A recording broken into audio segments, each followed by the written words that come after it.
Hey guys, this is Kunal Kapoor और आज हम बनाएंगे मलाई कुल्फी।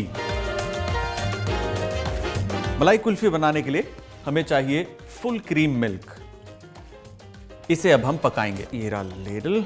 जितना आपका दूध है उसको आपको 1/3 होने तक पकाना है। इसके अंदर एक अच्छा बॉईल आ गया है। एज यू कैन सी दूध ऑलमोस्ट हाफ हो गया है।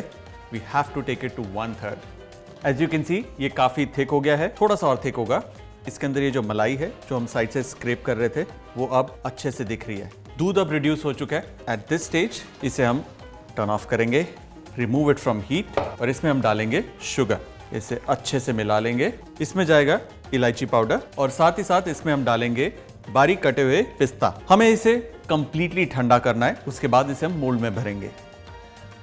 ये पूरी तरीके से ठंडा हो चुका है। इसे अब हम मोल्ड्स में भरेंगे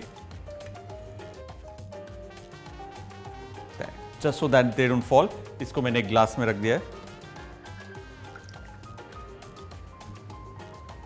ये जाएगा डीप फ्रीजर में और करीबन 2-2.5 घंटे के बाद इसके अंदर हम डालेंगे एक आइसक्रीम स्टिक और इसे दोबारा से फ्रीज करेंगे जब तक ये कंप्लीटली सॉलिड नहीं हो जाता।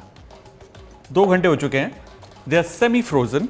ये सही टाइम है इनमें एक स्टिक इंसर्ट करने का ताकि ये बिल्कुल बीच में इसी तरीके से रहे।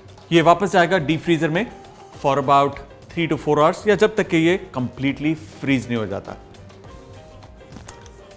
मलाई कुल्फी जम चुकी है। इसे मैं डालूंगा नॉर्मल वाटर में just to loosen it up. हाथ से थोड़ा सा मस लूंगा क्योंकि हाथ की गर्मी से ये मोल्ड को छोड़ देगी।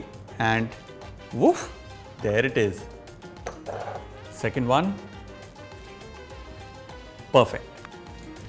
क्विकली इसको हम गार्निश करेंगे थोड़े बादाम पिस्ता के साथ और हमारी मलाई कुल्फी तैयार।